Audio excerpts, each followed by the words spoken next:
this is, I've just done the work on the car, but so I'll take you back to the beginning once I've done this bit. But I wasn't happy with the way the clutch was. I got underneath the car after taking it for a drive, and I was trying to push the clutch arm back towards the cylinder, and it was solid, it wouldn't go back, meaning there was no free play. And I know it's important to get free play. You don't want pressure on the bearing constantly. It's going to have slight pressure on it because of the pressure in the slave cylinder.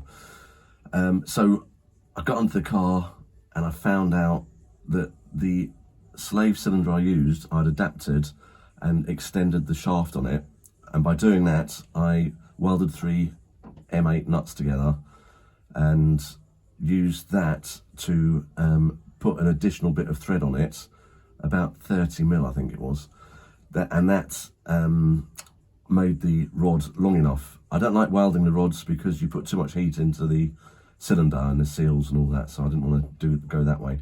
But I found that where the hole is on the bell housing for the rod to go through, the bit that I'd welded up, the 3 nuts, M8 nuts, was catching on the hole. So it wasn't allowing you could push it in and wiggle it about and it would go into the release arm perfectly. But once you put your foot on the clutch, it would push it in, it wouldn't let it all the way back out again because it was catching on the hole.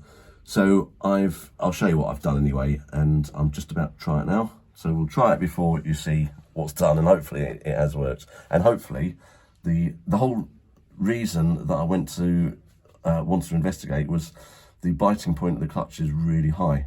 And I was wondering if I reduce the length of the shaft, is it going to make any difference at all?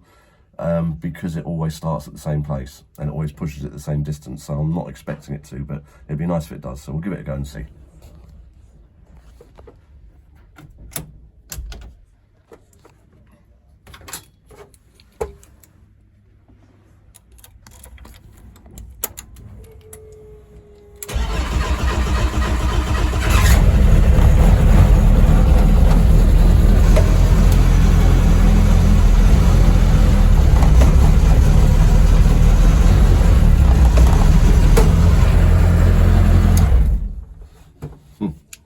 I'd say it's pretty perfect. It's just what I wanted. So, so glad that I found that, because otherwise it would have been putting pressure on the plates and, you know, could have ended up with loads of problems.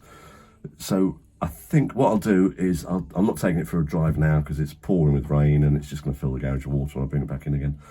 I will drive it when it's dry and then bring it back and test it again, make sure there's plenty of free play. Hopefully that'll be that bit sorted out, and then I can move on to the rear arms and get them done. Thanks for watching what you're about to watch. You're going to watch the past, but it's the present now. Thank you. Right, I'm back under the car again now.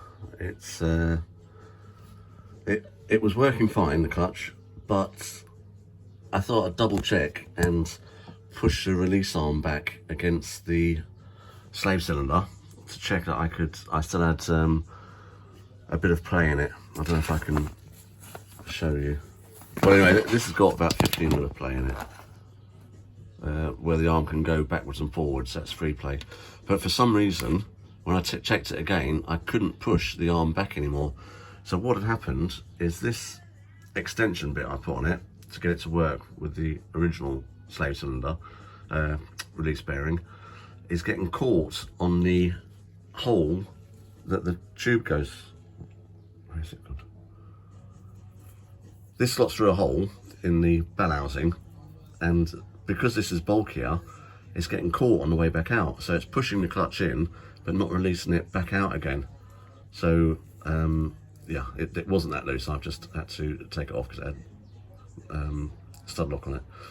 So I need to make an adapter which is the same sort of length, but not as bulky. So that's my next job. I can weld a bit on, but I don't like welding on these because of the seals inside the... I've got an old one of these. I might take the front off. I think it's just a circlip. Oh no, not on that. These might just pop off, and then there'll be a circlip that holds this. So I could take that off and then weld a bit on, and that'll probably answer, make it work then. Let me try that. Yeah, so these are spare ones. Amazing what happens when you keep your old rubbish. So that's the standard length. This is being extended. This was off a car that I bought and it had this gearbox in actually. So I'm going to take the cap off this. I don't want to use that one because I've got no idea how old it is. I know the one on the car's new. So I'm going to pull this seal off. If it's just a circlip, I can pop that off and put that in the other car. So on the other slave cylinder.